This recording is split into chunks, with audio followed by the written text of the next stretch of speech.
ভাবো তো, একটি পবিত্র স্থান যেখানে এক রাতে এক মহান নবী পৃথিবী থেকে আকাশের পথে যাত্রা করেছিলেন। এই জায়গাটি শুধু একটি মসজিদ না, এটি ইতিহাস, এটি ঈমান, এটি মুসলিম উম্মাহর হৃদয়। আজ আমরা জানব আল আকসা মসজিদের সেই অবাক করা ইতিহাস, কিভাবে এটি পৃথিবীতে প্রতিষ্ঠিত হলো। ইসলামী বর্ণনা অনুযায়ী পৃথিবীর প্রথম মসজিদ হল কাবা শরীফ। এরপর মাত্র ৪০ বছর পরে প্রতিষ্ঠিত হয় দ্বিতীয় পবিত্র স্থান আল আকসা। ধারণা করা হয় হযরত আদম আলাইহিসসালাম বা তার পরবর্তী নবীরা এই স্থান নির্ধারণ করেছিলেন। তখন এটি ছিল খুবই সাধারণ একটি ইবাদতের জায়গা, কিন্তু এই ছোট জায়গাটি একদিন হয়ে উঠবে মুসলিমদের তৃতীয় পবিত্র স্থান। সময়ের সাথে সাথে এই স্থান ধীরে ধীরে হারিয়ে যায়। তারপর আল্লাহর প্রিয় নবী হযরত সুলাইমান আলাইহিসসালাম এটিকে পুনর্নির্মাণ করেন। তিনি শুধু একটি মসজিদই তৈরি করেননি, বরং এটিকে করে তুলেছিলেন এক মহিমান্বিত এবাদতের কেন্দ্র। তিনি আল্লাহর কাছে দোয়া করেছিলেন, যে ব্যক্তি এখানে নামাজ পড়বে তার গুনাহ যেন ক্ষমা করে দেওয়া হয়।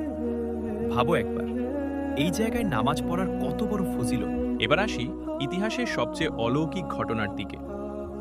এক রাতে মহানবী হযরত মুহাম্মদ সাল্লাল্লাহু আলাইহি ওয়াসাল্লামকে মক্কার কাবা থেকে নিয়ে যাওয়া হয় আল আকসা মসজিদে। এই ঘটনাকে বলা হয় ইসরা ও মেরাজ। সেখানে তিনি সকল নবীদের ইমাম হয়ে নামাজ পড়ান। তারপর শুরু হয় আকাশের পথে তার যাত্রা। এই ঘটনা প্রমাণ করে আল আকসা শুধু একটি স্থান নয়, এটি নবীদের মিলনস্থল। 637 খ্রিস্টাব্দ মুসলিম বাহিনী জেরুজালেম বিজয় করে। খলিফা হযরত ওমর রাদিয়াল্লাহু আনহু নিজে সেখানে উপস্থিত হন। তিনি কোনো বিলাসবহুল মসজিদ তৈরি করেননি, বরং একটি সাধারণ বিনয়ী মসজিদ নির্মাণ করেন।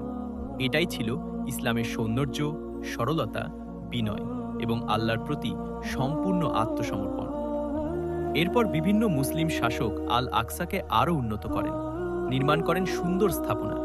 এই পুরো এলাকা হারাম আল শরীফ নামে পরিচিত হয়ে ওঠে। কিন্তু ইতিহাসের পথে এই স্থান অনেকবার আক্রমণের শিকার হয়েছে। তবুও এটি টিকে আছে, কারণ এটি শুধু একটি স্থাপনা না, এটি বিশ্বাসের প্রতীক। আজ আল আকসা মসজিদ দাঁড়িয়ে আছে জেরুজালেমে, বিশ্বের কোটি কোটি মুসলমানের হৃদয়ে। প্রতিদিন হাজার হাজার মানুষ এখানে নামাজ পড়ে দোয়া করে। এটি শুধু একটি জায়গা না, এটি মুসলিম উম্মাহর ভালোবাসা। আল আকসা আমাদের ইতিহাস, আমাদের ঈমান, আমাদের পরিচয়। আমরা হয়তো সেখানে যেতে পারি না, কিন্তু আমাদের দোয়া, আমাদের ভালোবাসা সব সময় এর সাথে আছে। যদি এই ভিডিওটি ভালো লাগে, লাইক, শেয়ার এবং সাবস্ক্রাইব করতে ভুলবেন না। আসসালামু আলাইকুম ওয়া রাহমাতুল্লাহ।